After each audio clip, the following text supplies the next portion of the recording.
È uno dei progetti più importanti che fa parte proprio dell'oggetto statutario della Fondazione, cioè quello di rendere disponibile al pubblico il patrimonio letterario che gestisce la Fondazione. E questo progetto è stato realizzato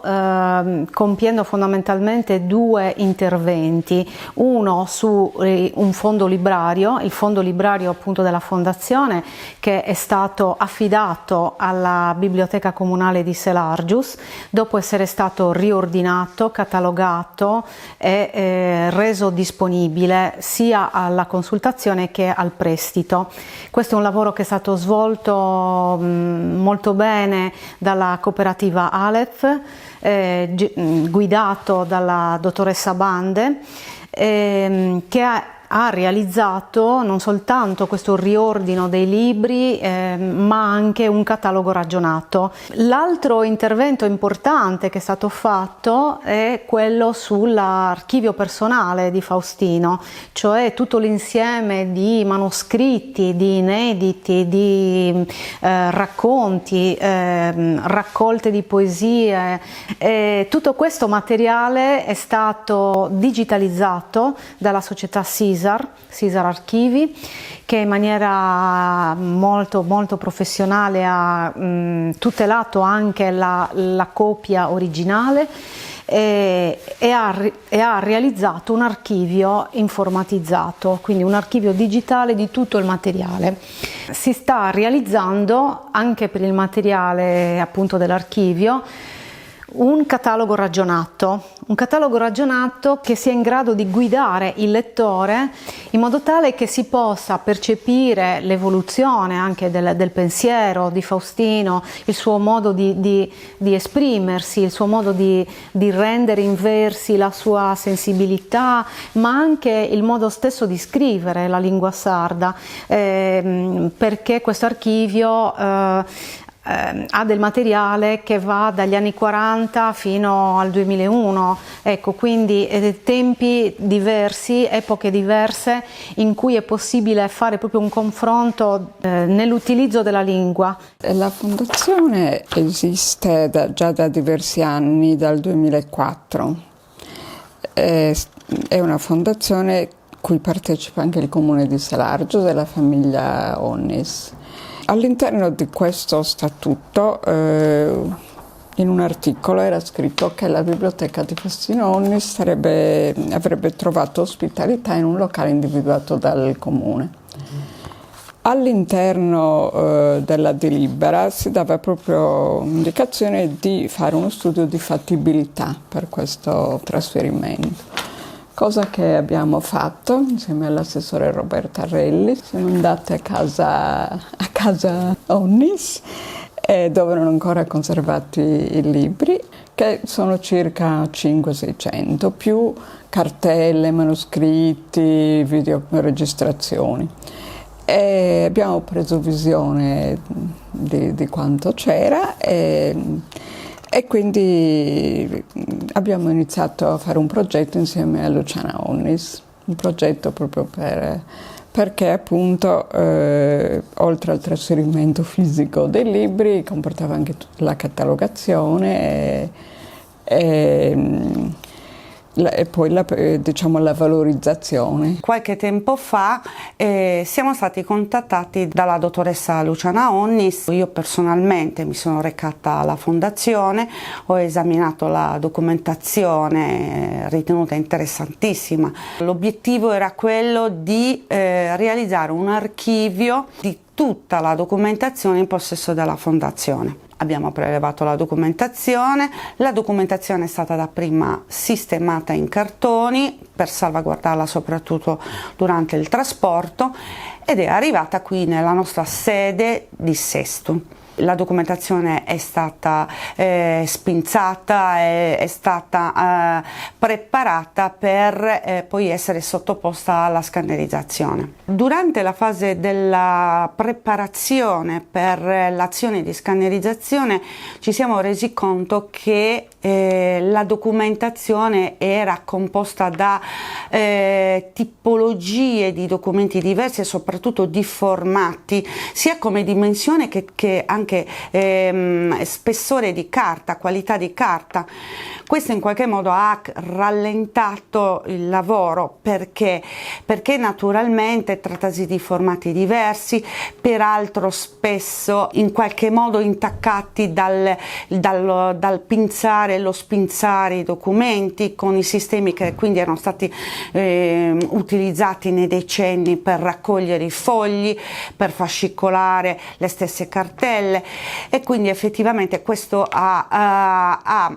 comportato un lavoro fatto soprattutto di tipo manuale. Ciò sta a significare che tutti i documenti sono stati scannerizzati utilizzando gli scanner, e non gli scanner rotativi, ma purtroppo gli scanner, i piani degli scanner. Quindi si è lavorato, come si suol dire, da piano, con l'utilizzo di software che ci hanno permesso di migliorare la qualità delle immagini. Siamo riusciti a ridurre al minimo certi deficit che presentavano i documenti, e quindi alla fine si sta realizzando, si stanno restituendo delle immagini leggibili. Tra l'altro è bene precisare che tutta la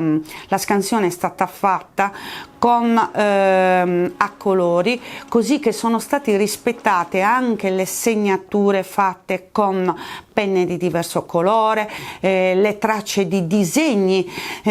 quasi di cancellature, che per noi possono non avere nessun significato, ma abbiamo tenuto a rispettare e a lasciarle così come il documento si è presentato, il documento originale si è presentato, proprio perché crediamo che la persona che ha fatto quest'opera l'ha fatta con un suo significato e che ha un suo senso. Faustino Onnis era il classico studioso che si rinchiudeva nel suo studio. Noi avevamo una camera isolata dove lui aveva realizzato proprio il suo studio, e quindi lui lì nel suo silenzio, nella sua atmosfera si isolava giornate intere. Sapevamo benissimo, anche perché mio padre ha sempre frequentato quell'ambiente, ha sempre frequentato le occasioni di incontro, i premi letterari, ha sempre appunto coltivato queste tematiche, diciamo, della lingua sarda, dell'identità, della letteratura, della tradizione, della cultura sarda, e quindi sapevamo benissimo che quella era la sua strada, il mondo attraverso cui lui riusciva ad esprimere la sua sensibilità, e quindi rispettavamo tantissimo questa sua tendenza. Il materiale è piuttosto interessante, è un'ottima acquisizione per la nostra biblioteca e anche per tutte per il patrimonio, diciamo, librario della Sardegna, perché diciamo che circa la metà di questi libri non sono risultati un primo screening già catalogati, già presenti in biblioteche, per mille motivi, perché a volte sono copie particolari che magari poi ti facevano opere in pochissime copie, se le distribuivano tra loro, oppure facevano i premi e le edizioni erano limitatissime, per cui Faustino acquisiva tutte, nel suo appunto lavoro di poeta, come stavamo dicendo, acquisiva tutta questa documentazione e l'ha conservata. L'archivio digitale che abbiamo realizzato e che ci stiamo predisponendo a consegnare alla Fondazione è stato concepito in maniera fedele fedele rispettando la parte l'archivio cartaceo, proprio per la tipologia dell'archivio, che è un archivio non un classico archivio amministrativo. Sicuramente c'è un pensiero intrinseco, un volere intrinseco di colui che ha scritto, e si può eccepire da tutta una serie di segnature che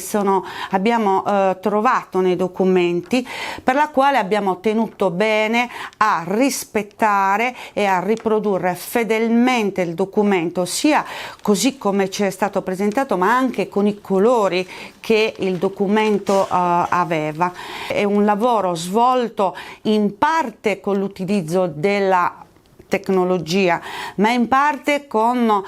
interventi manuali che hanno permesso di rispettare le caratteristiche dei documenti originali.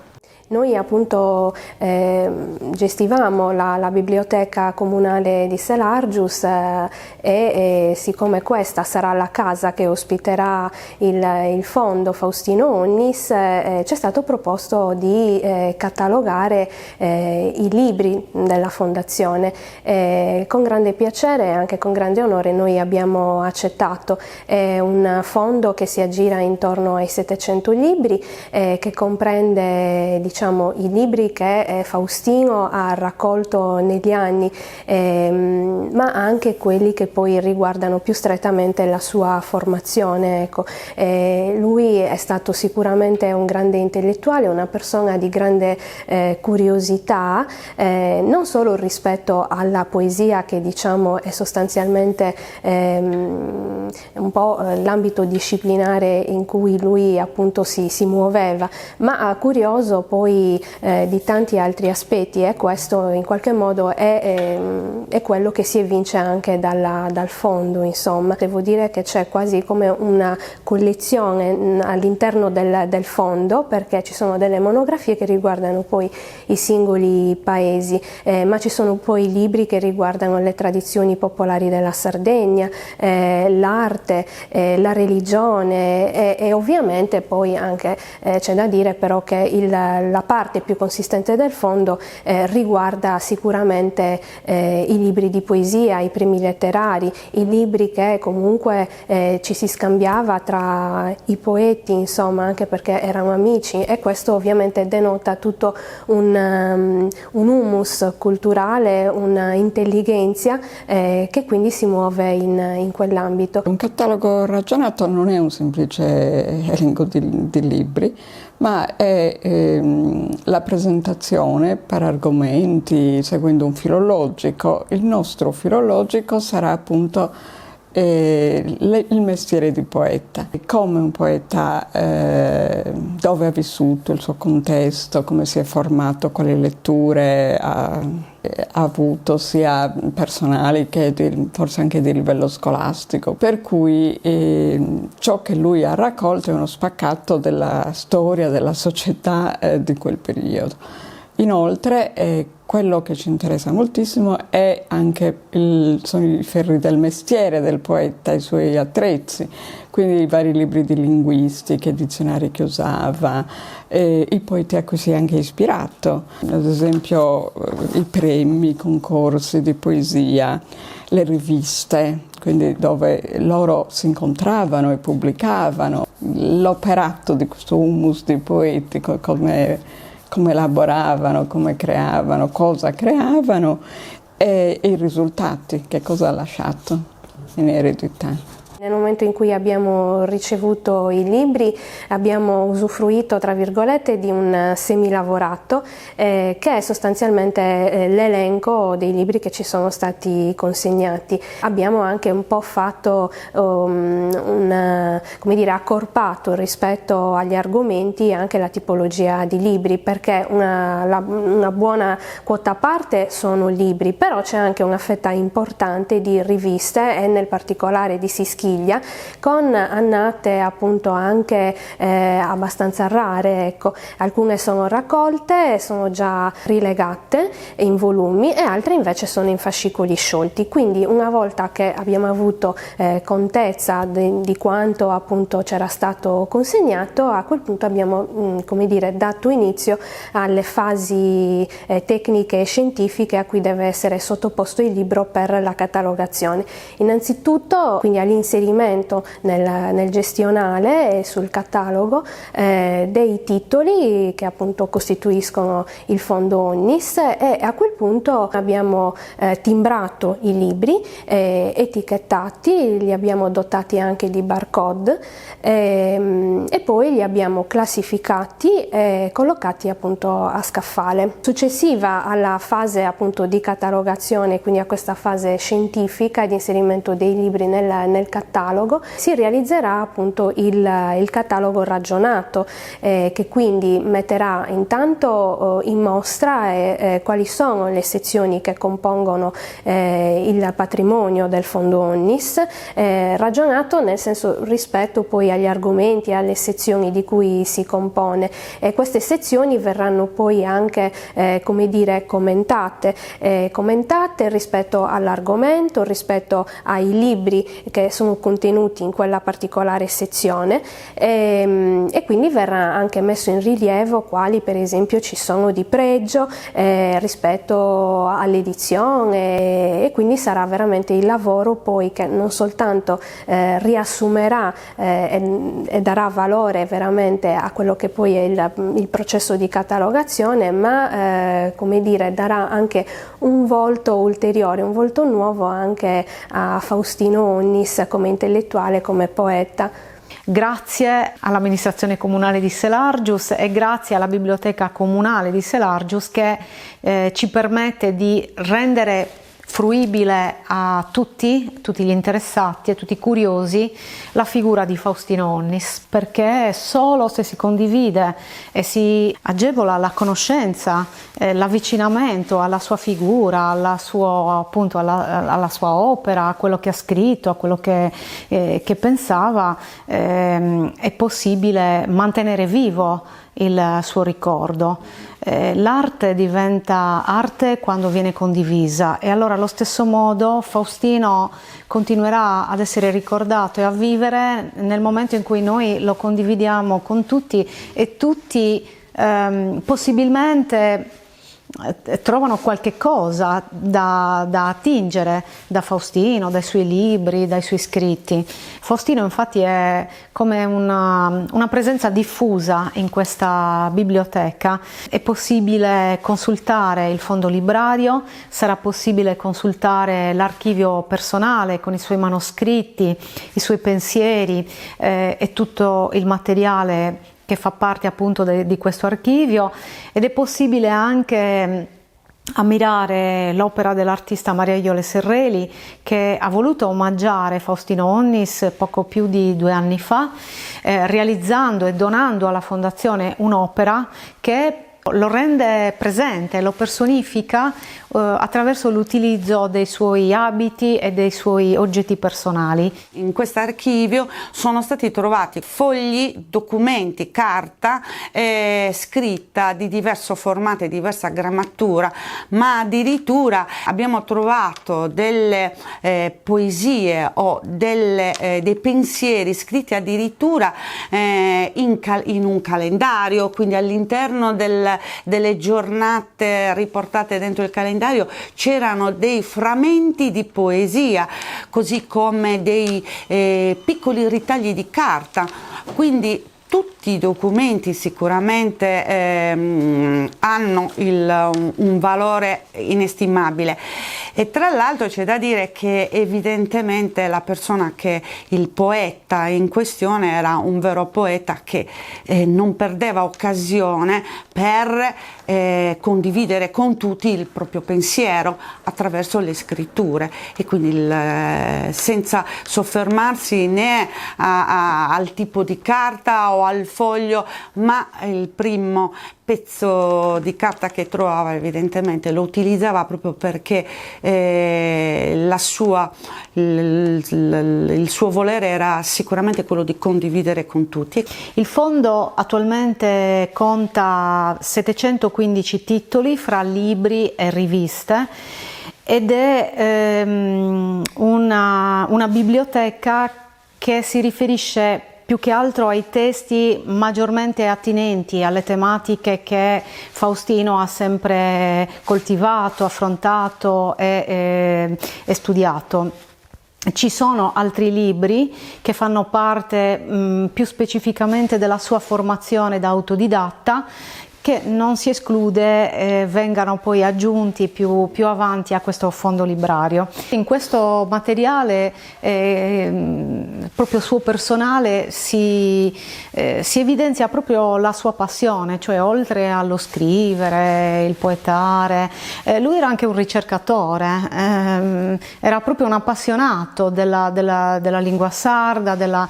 lo studio del vocabolo magari andato in disuso, che poteva essere riutilizzato, quindi questo studio della lingua che comunque è sfociato anche nella realizzazione di un glossario che era appunto una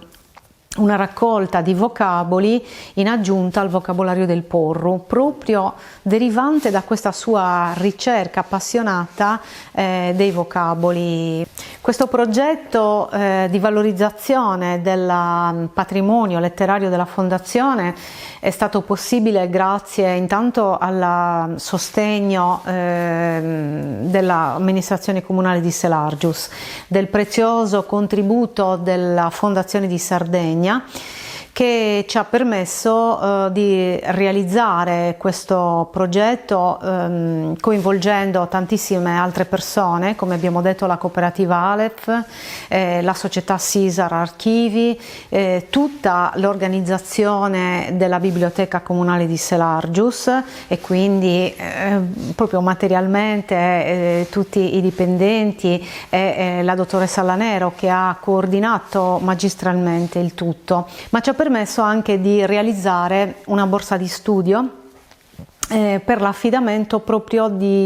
dell'analisi critica del materiale che fa parte dell'archivio personale. Questa borsa di studio è stata vinta dalla dottoressa Laura Medda, che ha realizzato il catalogo ragionato che ci apprestiamo a breve a pubblicare, in modo tale da avere anche per quel materiale una guida